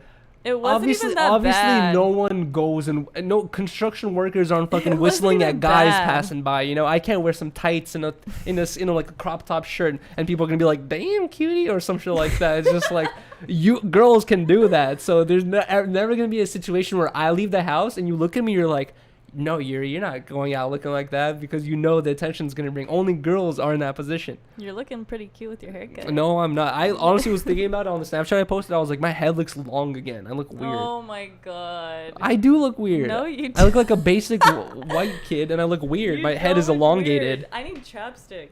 My lips are so dry. Really? Do you need a water bottle as well? Yes. Okay, while I'm getting those things, can you please get into your first topic? Well, that's it. That's all my topics. I had 2 topics written down. Oh my god. So, what's it gonna be? What it ain't gonna be? Oh, guys, by the way, to all the Patreons, we sent out 18 packages of stickers. We have 30 Patreons. Only 18 people replied. I sent like 2 messages or 3 messages to everyone saying like, hey, if you want stickers, hit me up back. So if you guys are part of the Patreon, go to the Patreon, check the messages. If you have not received the message, just message me and be like, yo, can I get those stickers too? Because all the Patreons will get a certain pack of stickers for themselves specifically. But the stickers were expensive, so we were only able to order a certain amount, but we're gonna order some more soon, and then once we get those, we're gonna send the rest out to the Patrons who reply, and then also we're gonna put the rest up for sale to be available to everyone else. I would love to just give out the rest of these stickers for free, but I'm gonna price them in a way where we're basically gonna make little to no profit, because these shirts are fucking expensive to make, dude. Like, the bigger the sticker you make, the more expensive it is, and then you literally have to buy like 1,000 of them at like $300 to make it cheap. And then even then, you're spending $300 and have 1,000 stickers. Like, who wants 1,000? Like, we're not gonna be able to get rid of 1,000 stickers. So we're in this certain position where the amount that we have to buy is more expensive, because we're not gonna get rid of a large amount. Yeah. But either way, what was your topic? I'm gonna go get the chapstick. Yuri and I have finally started watching Love Island again, and so far it has been way more dramatic, I feel like, than the last season. What do you think so? I think the first week was so much crazier than like the whole. I feel like the last season was a little bit more dramatic because people were because of COVID. That was their only opportunity to talk to people and be open and like do all that stuff. So I feel like they were really bummed to leave, because they were like, fuck, like I really got to go back home to Kansas instead of being here on this rooftop in Las Vegas, But this one, it feels like they're not as bummed to leave because they're already in Hawaii. They don't have to go home immediately. They can chill there for a minute. And then, I don't know. I don't know how interesting this is going to be to a lot of you guys, so let us know if you guys want us to talk about Love Island stuff. But I feel like it's hard to tell if it's more intense or interesting than the last one. I do like how it's going. It is interesting. Right? I think it's going to get even more dramatic because they keep throwing new people in. They haven't even had Casa Amor, which is they add 5 new guys, 5 new girls for a week, which is gonna stir a lot of shit up. I feel like. You know what I do think makes this one more interesting, like you're saying, is the fact that in the last one, you can tell that there's 5 contestants, like 5 boys, 5 girls, right? Yeah. You can tell that Michaela, what was her name? Mackenzie was super fucking clingy and wanted to be in a relationship, and then like one other girl was like also kind of like wanted to be in a stable relationship, but it felt like all I don't remember her name, but it felt like more of the contestants in the previous episode were like kind of like, I'm here to fucking party. I'm here to talk to more people and all that stuff. And everybody's down to talk to everybody. Exactly. And I feel like in this season, like the majority of people are like, this is my partner. I don't want anyone touching them. I think it's opposite. I think they're like down to party this season. Really? Yeah. You think so? Yes. I think that Cinco was an idiot. Like the like there's this like dude who had this. He was hooked up, like coupled up with the girl. He got convinced to get switched to another girl. So he left the girl he's coupled up with, got with another girl, and now he might get convinced again to get to it with another girl. No, he sent her home. Oh, the new girl. Yeah. Oh yeah. She got sent home, but she was trying. But he was leading her on. Yeah, he was leading her on. He was like, the thing is, he even said like the night of the recoupling, they were talking. He's like, keep an open mind for tonight.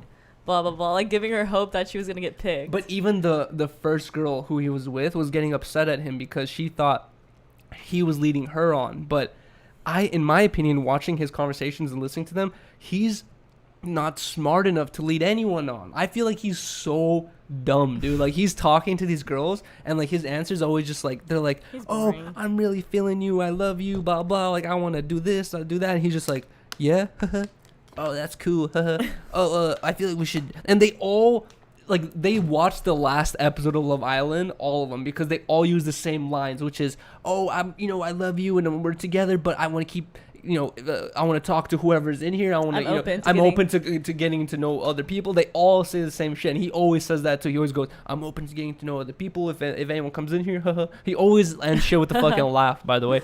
But I just feel like the way he talks to girls is like, he's like too much of a coward. Here's me saying coward, but he's like not brave enough to freaking tell them, keep it real, like, hey, I do like you, you know what I mean, like I do see myself getting with you, but we've only been together for like a week. I've only known you for a week, and this other girl that I met 2 days ago is also gaining my interest. So if you're not, if you feel like that I can only focus on one person at a time, then I guess I'm going to have to say no to you and focus on her strictly. But at this point, I'm willing to give both of you guys a chance. I'm not saying I'm going to be with both of you, but I want to get to know both of you. Yeah, he just can't vocalize that. Exactly. It's like, that's all you got to say. That's what he's trying to say, but he can't say it. But he's literally just saying like, oh. But he doesn't know, because he doesn't know how to say it, I don't think.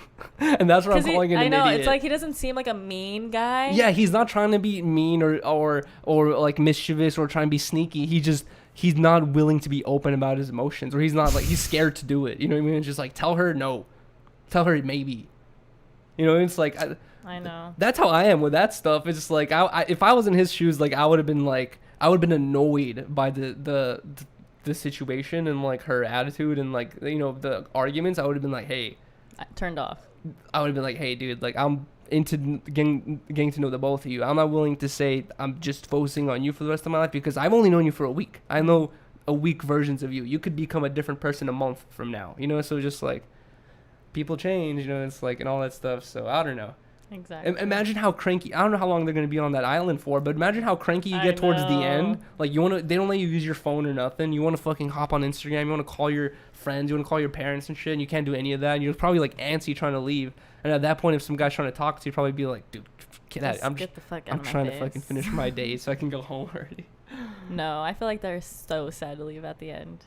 It is such a nice place. Right? It's probably like paradise. Dude, to be honest, looking at that location of how nice... It's on the edge of a cliff next to a waterfall. And it looks so beautiful and pristine. It looks like it's some George of the Jungle mansion. You know what I mean? It's tricked out. It's tricked out. It's just like some super up-to-date fancy mansion in the middle of the forest, the waterfall next to it. And the whole time I saw that, I was just thinking like...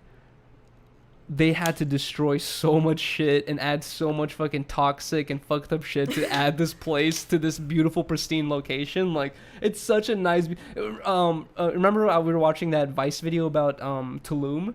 Mm-hmm. How Tulum, basically everyone knows that ocean's fucked up. Yeah, everyone knows about Tulum, Mexico. How like if you're a model or like you're rich or trying to vacation, it's just like the go-to. It's like the fancy Instagram location that everyone likes to go to right now. But a Vice released a documentary talking about how Tulum 20 years ago was a little fishing village where no one was there other than people who were like selling or fishing, or like, it was like no one was there. It was like literally a place of like 100, 200 people. No one went there at all. And then they created all these hotels and created all this infrastructure and like stores and all this shit. And then now they're like testing the waters of the fucking like there's like rivers and all this stuff and like certain like reservoirs in the ocean as well. They're testing the waters and they're finding drugs in the waters because so many people are going there to party and they're pissing in the fucking in the water. And I guess the way we have our sewer system set up in America is like once we flush the toilet, all of our water goes to a water processing plant that will take out all the crazy chemicals and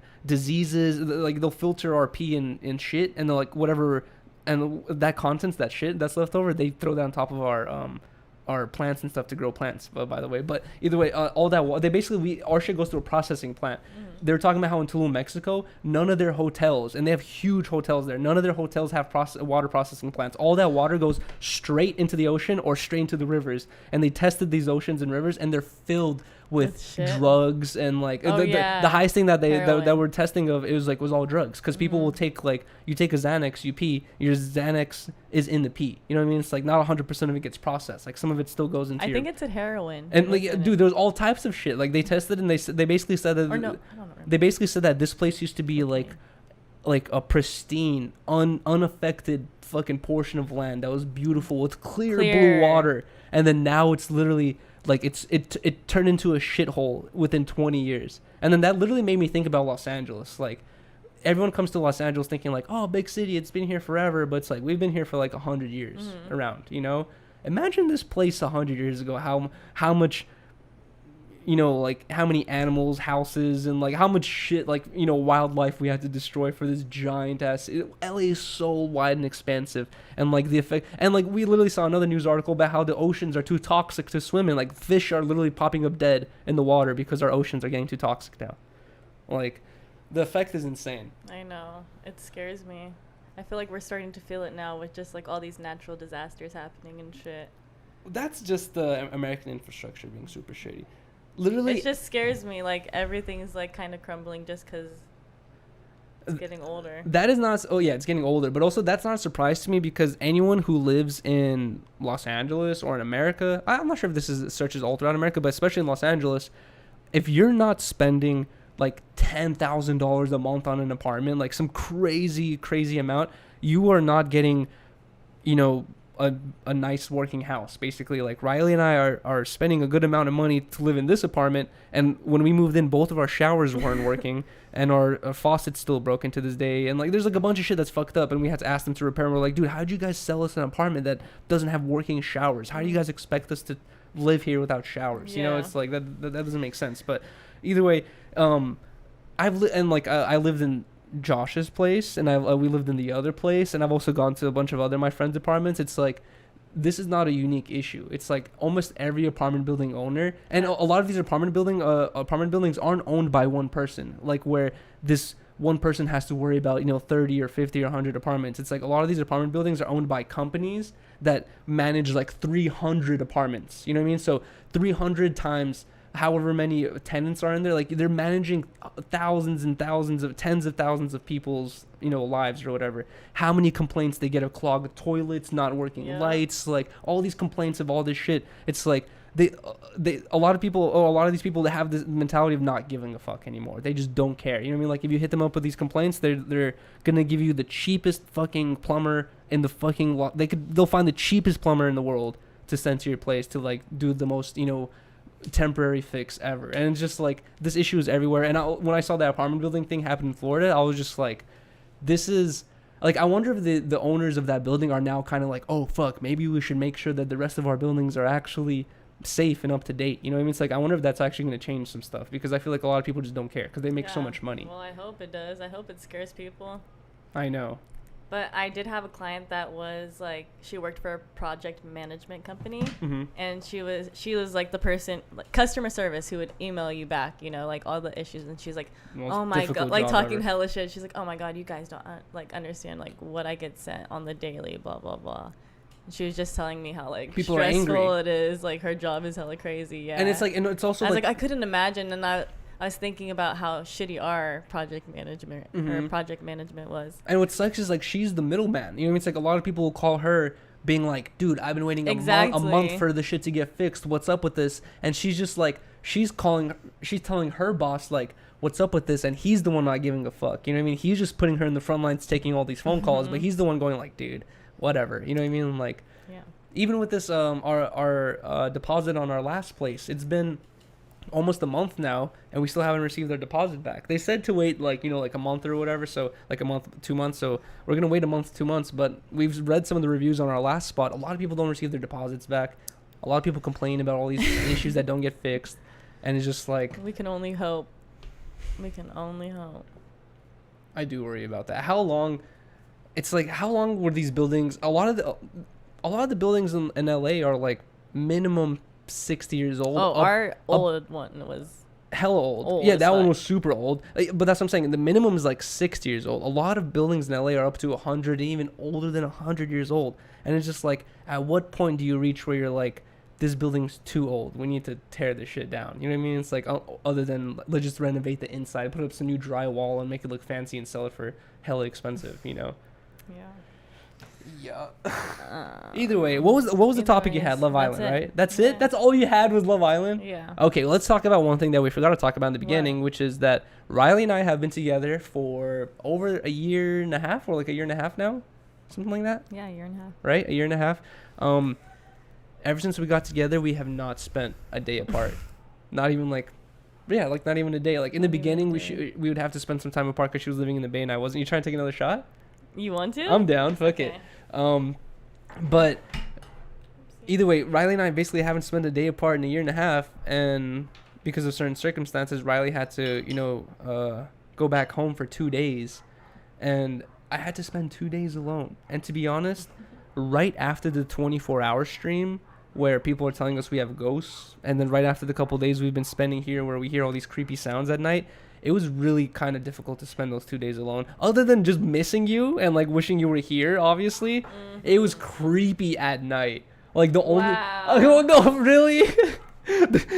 Obviously, I miss you. I don't want to make it sound too corny. I'm just bringing up that this because this is the main point. But it's like, people kept saying like, there's ghosts in your house, I see someone's moving in your closet. Like, I just kept hearing all these fucking ghost things from people. It was really tripping me out and kind of, I don't know, just weirding me out. And then, to be honest, when Rylee and I go to sleep at night, we hear like, it sounds like someone's walking in our house. We hear like creaking floors and shit like that. So, well, like it actually, like weird. When our neighbors enter their home, it actually sounds like they're entering ours. Exactly. That's the scariest part. It sounds like somebody has the keys and is opening the door and walks in. So like, I remember the first night Yuriy and I spent the night here, that happened in the middle of the night, and I was like, what the fuck? Someone's entering the house. We're like, oh my fucking god. Like, oh no, somebody has the keys here too. Oh, dude. Oh my god, that was so scary. But no, it's our neighbors. And a lot of the times we hear the gate outside. And that sounds like it's coming from the inside too. But there are certain creepy sounds that do sound like they're coming from the inside that are inexplicable. But either way, I don't know if I'm sounding like a pussy here, but to be able to go to sleep without Rylee here with me, I had to leave almost all the lights on in the living room. No, I turned the lights off. No, I think I did leave the lights on. I left all the lights on in the living room, left the hallway lights on, and I left all the room lights on. I had to go to sleep with all the lights on, and I had to go to sleep listening to a podcast. And also, I couldn't go to sleep until I got to the point where, like my eyes were just, like, I couldn't hold my eyes open anymore. Like, the whole time I was sitting there, just, like, looking at the room, like, left and right, trying to make sure I don't see anything creepy. And then, like, it got to a point where I was too tired, and I would just fall asleep and wake up the next morning realizing I'm okay. But I would knock out so easy when you would stay for listening to your music streams. Really? Like, you know? Oh, yeah. You used to just knock out. I know. I don't know how you did that. I feel Dude, safe. I felt safe. Bro, Riley's such a heavy sleeper. One time, Oh my God. one time I didn't have the keys to come back home, and I was telling Riley, I was like, hey, you have to pick me up from work. I was like, so don't fall asleep, because Riley had the car too. And then work finishes, and this was after listening to music stream, so it was like midnight or like 12:30 or 1 a.m. or something like that. And then Riley wasn't picking up her phone. I was calling her hella, so I was like, all right, fucking, my coworker is heading the same way, so I had my coworker drop me off. I get home, and then at the time, you could literally just walk up to our bedroom window and like kind of peek inside of if the thing blinds are open. I peeked inside and I see you knocked out sleeping, and I was like thinking like, okay, maybe she left the door unlocked for me. I go to the door, it's not unlocked, and I start knocking on the door, and it's also like 1 a.m. so I'm trying to knock and not be too loud for the neighbors, and I'm like knocking, and then like nothing, and then I walk over to the window, and the window's literally like, it's like me sitting right here, and the window's like 3 feet. Like imagine I was Riley right here, the window would be like 3 feet 3 feet away. And I was banging on the window for like, no cap, like 10 minutes. No, it was fine. It was so long though. I was just banging, and it got to a point where I was like, I can't bang any louder or else I'm gonna break the glass. Oh my! And at one point I was actually contemplating about breaking the glass. I was like, should I just break the glass to get in here? Because I was like, I can't get in. Like I was like, what can I do? Like, you were not. Sorry. I was literally banging, dude. It was like so close to you, right? Like I can't imagine sleeping through that. It was so crazy. And then Riley slept through everything, and then finally like 10 minutes later I see her eyes open, and she's just like looking like, what the fuck. I'm like, babe, go open the fucking door. God, I know, you're so mad. Yeah, I was like, so dude, bad. what the fuck. I was honestly so irritated. I know, I'm sorry. Mostly because I was like, dude, the neighbors are all awake now. Like all the neighbors woke up before you did probably. I was so tired that day. I was so tired. All right, let's take one more shot. To end off. You want to end it already? Right? What else can we talk about? Let's before we end it off. Let's just take a shot just for fun. Fun skis. Cheers. Cheers. Wait, to what? Episode 31 of 10 Talks. And everyone in the chat right now? Yes. Let's go. Cheers. To that.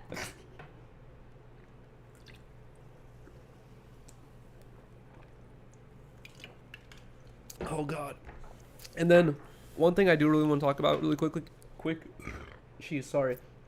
is I've had many people, like 20 plus people, hit me up saying, dude, I want to send you and Riley something, blah, blah, like, what's your address or P.O. box? The issue there is I don't want to give, not that I don't trust everyone out there, but I just don't want to give our personal address to a lot of people out there because I don't know who they're going to give it to and all this stuff. So I just want to be careful with my personal address, obviously. So we need a P.O. box. And I keep telling all these people, and I keep telling the chat that we're going to start a P.O. box, but it's expensive. It's kind of like it's another monthly charge that It is expensive. I want to be careful with. Like I don't want to like add another monthly charge and be like, dude, like we can't even afford this. So I keep waiting to reach the end of the month and like realize like, okay, we can afford this charge. But I think that this month we're gonna start the PO box, and I just want people to know that as soon as I start the PO box, we're gonna make a huge announcement, let everyone know, so that you guys can send whatever you guys wanted to send, whoever DM me. And then also I was thinking like it would be cool to do monthly package openings, like if people just send us random stuff, like fun. What if someone sent us like one of those hot chip challenges? We can do that or some shit like that. Just like open up the packages on stream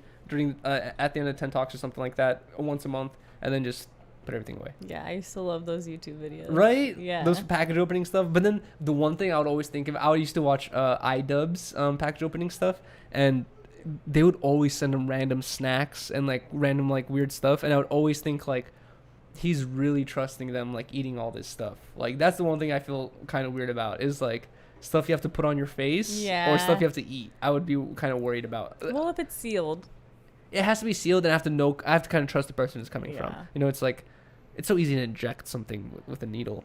Yeah, that's great. Like chocolate. You could put something. Oh yeah, you could put needles in chocolate. Right. Oh my god. Wait, that's and also fruit. Say. Have you ever heard that? No. I heard it was like a problem in Australia where they were putting like people were putting needles in strawberries. Oh my god. And people would eat strawberries and go, oh fuck. Imagine like biting into a needle. Ooh. That would be the worst. Dude, I remember one time I went to Jack in the Box, and I got Jack in the Box has 2 tacos for $1. Mm-hmm. I remember one time I got those 2 tacos. I was so excited. I remember that one time I got those 2 tacos for $1. I bit into one of the tacos and I started chewing it, and then quickly it just started sounding and feeling like I was chewing on sand, and I was just like I was like, what the fuck? And I just started spitting out, and I just saw like all these tiny little rocks, and I was like, what the fuck did I just eat? And I was like, I didn't eat Jack in the Box for like a year after that. I was like, what the fuck? And then now, because of you, I got back into Jack in the Box tacos, and I haven't had an experience like that recently. But I remember one time I had a situation like that where I think someone put sand in my taco. No. It was literally sand. No way. Bro, they probably, to be honest, somebody was working at the beach or went to the beach that day. If I really think about it, like, there's no sand in a Jack in the Box. The only type of in their fingernails? Consistency you could find like that in a Jack in the Box is if you open up a taco and just like slide it across the floor and close it up, and then that you probably feel some sandy feelings. No way. I honestly, I wonder if I've ever eaten spit from a drive-through. Maybe if you're mean. I used to be kind of like, I used to always like try to be funny or fucking make, I know. You know, try to make a joke or something like that, just like kind of making their job more difficult for no reason. Oh, I know. I know. I don't do that anymore. Yes, you do. No, sometimes you try. I try to just conversate with them because no. Dude, you have to know there's a difference between fucking with someone and then also just talking with them, because there's so many times I was working at Starline and I was standing outside bored as fuck, just like standing there like zoned out, like not even thinking, just standing there with like tickets in my hand. Like people would be passing by me, I wouldn't even be asking them like, do you want a tour, I would just be standing there, and like someone would come up to me, like one of the CD guys, and just be like you know, just like, I don't know, like saying some random shit, and then like that would just turn into a conversation, and then like boom, you're just like talking about some shit. So like that's what I always like think, like when I see some of these workers, I'm like, they're probably so bored and don't want to be here right now. Like this is a good way they can talk to a customer and then pass time by better. Yeah, I see that. Right? But you gotta admit, you could be mean sometimes. I'm not mean. When we went to the haunted hayride thing, and I was like, oh my god, you were making us a target. But that's so boring to go to an event like that, where there's like actors who are paid to fuck with you, and then you're not even like interacting with them. You know what I mean? Like, but I was scared. I don't know. You were freaking out for no reason. Because they were up in our face. So you're acting like they're gonna punch us. It was actually scary. You're acting like they squirted me with water, but like you're acting like they're gonna punch us or something like that. They legally can't do that. I just don't like how close they get, because it does feel like they're gonna touch you. I can't wait for spooky season. I know. That's because your birthday's in spooky season. Yeah, I can wait for that. Why? You're gonna be 24? Yeah, I don't like getting older. Well, I'm 27. How do you think I feel? I know. Well, you're still young. But you know what's funny is I 30's actually. 30's the new 20. That's what they always say. I saw my aunt, who I haven't seen in a long time. Shout out to Ilana, and I saw her, and she brought her 2 children with her, and I was showing them our apartment and stuff, and she told me, I talked to her the next day because she was like leaving, and I was just like saying bye or whatever, and she was telling me, she's like, hey, my kids both thought you were 17 years old, and she's like, I was telling them you're 27, they wouldn't believe me. She's like, you have a really young looking face, and I was like, I know, I get that all the time. People always think I'm hella young, and when I was hella young, when I was like 18, people thought I was like 13, 14, like it was always super bad. You do look hella young. At this point, finally, I'm starting to sometimes not get ID'd at places. And I think it's because I walk in, like, carrying myself a certain way. And then also I feel like I'm just a certain size. You know what I mean? I'm sometimes I do think, like, I am small and scrawny. But then there will be certain situations where I'm, like, at a 7-Eleven. And I know that, like, I'm standing next to, like, some high school kid or whatever because they're wearing a backpack. And I just, like, look at the difference in the size between me and this person. I'm like, I'm so much bigger as a person compared to like a fucking 12th grader. You know, it's like, there's a big difference. So it's easy to tell when like if someone's really 21. Do you think I look 21? I think you probably looked 21 before you were 21. That's the thing with girls. Yeah. You think I do? I feel like I look younger. You're lying to yourself. No, I'm kidding. But maybe that's just me, young. Like, me in denial. You do look young. Like, I bet you, like, you're gonna look, whatever age you look right now, you're gonna look for like that for a while. Knock on wood. Let's hope. You just get crow's feet and fucking all this crazy shit. No, don't say that. I take care of this. Who says crow's feet anymore? Let me see. Stop. I do have wrinkles. Do I have crow's feet? Though. No, you're not getting fucking Botox, dude. That's so. I do have crow's feet because I squint my eyes a lot. I had no idea that the wealthy people out there, men, will put Botox in their armpits to stop their sweating. Yeah. That seems terrible for you. Yeah, no. No. No, you think It that's helps. you think that has you think you think that's healthy? Well, it helps them stop sweating. They have a sweaty it issue. makes you stop sweating. But whatever your body does naturally, if you it's like clogging a pore. Imagine you're gonna have the gnarliest pimples, armpit pimples. I don't know. Dude, that shit cannot be good for you. Injecting anything that's synthetic into your body like that. I don't think you're gonna get pimples. Just stopping your sweat and like I remember have you ever heard about like the Yakuza tattoos? Like have you ever seen their tattoos where it's like, you know what Yakuza is? Japanese mafia. They'll get their whole bodies like done in very intricate artwork, and they don't do it with tattoo guns. They do it with like little needles. It takes a long time. It's super painful, and they'll get their whole bodies, like not an inch of their bodies uncovered, but every single person who does those full body tattoos, they always leave the spine. I think they leave the spine untouched, and they leave the center of your stomach untouched, like completely no tattoos. And I saw in one interview they asked like, why do you guys always leave the center of your body like untouched? And they said that you can't tattoo 100% of your body. You have to sweat from somewhere. Like once you tattoo a part, like it doesn't sweat the same or some shit like that. But they were saying that they always leave like this stripe in the middle of their stomach empty or in their back empty, because that's where you gotta sweat from. That's where the like all the sweat like comes out of or whatever, some shit like that. They're saying that if you tattoo 100% of your body, you clog the sweat and it's bad for your health and you might die earlier or some shit like that. But I don't know. Yeah, I guess you're right, but they're probably sweating from other places too, not just their armpits. They probably just can't. It's uncontrollable from their armpits. I don't know, but you're right. Stopping it is unnatural. The thing with me and that type of stuff is like, people always say, I'm doing this for my own personal happiness. You're doing this for your own personal happiness because you think that your happiness derives from your, acquaintances or your friends not reacting to natural parts of your body. You know what I mean? Like people only, if you were the only person on earth, you wouldn't care how much you sweat or how you look because you're the only person on earth. You don't care about anyone's opinion. That's kind of how I try to live my life, where I try to not really care what people think about me. And it's like, if you're putting Botox in your armpits, it's like you're literally doing that because you don't want people to be like, oh, you sweat a lot or something like that. It's just like, what if I only want friends who will accept me for my sweat. You know what I mean? It's like, yeah, dude. This is what I love about skateboarding with your homies. You realize who stinks real quick, and it's like you don't look at your friends differently, going like, bro, this guy fucking reeks. He's always stinking. It's like we all stink, but this guy stinks the worst. No, you're totally right. You know what I mean? You don't want to be around people who are gonna.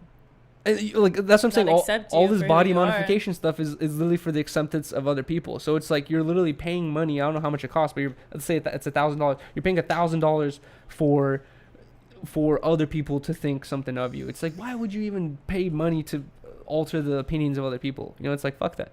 You're right, babe. And that's why I tell you don't need to do this Botox shit. It's like, what are you doing that for? I think you're beautiful. That's the only opinion that should matter, right? You're right, babe. This is what I love about you. Oh my god. But I don't know. Do you have anything else to say?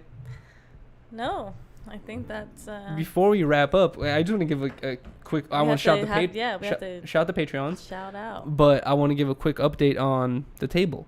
We're going to get a bunch of little trinkets and decor, like put a bunch of little small stuff that means something to us in the front of the table, so that the table's slightly decorated, because I thought it was like really empty and looking weird.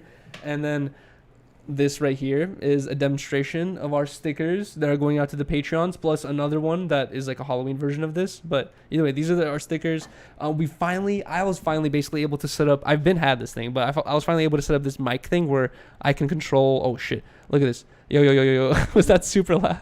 We can control the mic volumes, hook up to four headphones right here. It's like, it's turning into a real studio. I'm super excited on the updates of everything. We got personalizing it. Exactly. We got the headphones attached, so they're like more, I don't know, legit. We didn't have the headphones working last time. Now we actually have them working. Yuriy went ham on the wire management.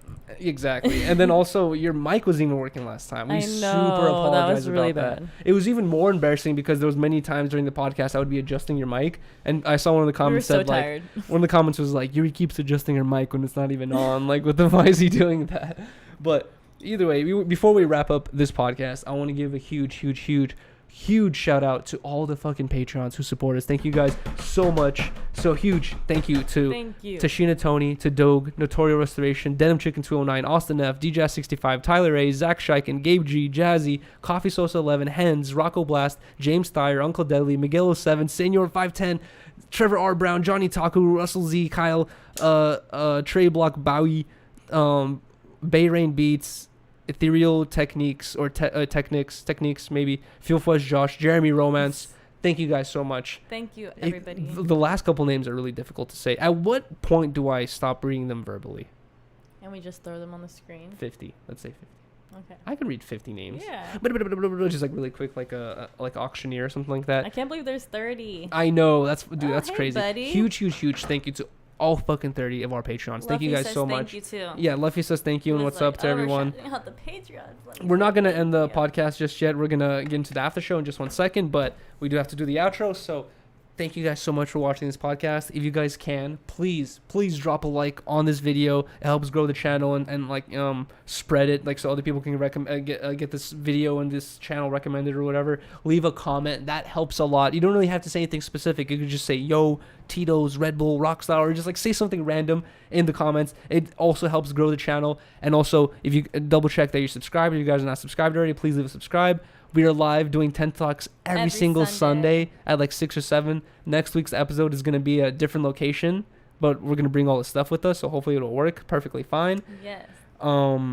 Thank you guys so much for watching this. So, like I said, this was fun. Like, comment, subscribe. I agree.